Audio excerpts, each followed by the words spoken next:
I'm Mike Patterson, E-Chain National Sales Manager, and I'm here in our in-house trade show booth in Rhode Island to show you our newest smart plastics product, EC.W, or E-Chain Wear Detection.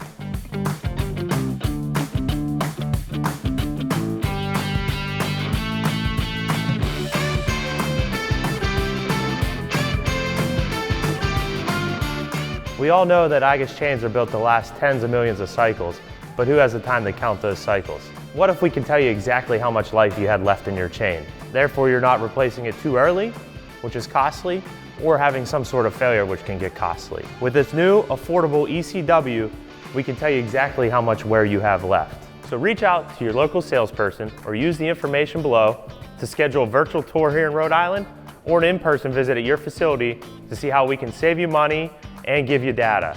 Thank you.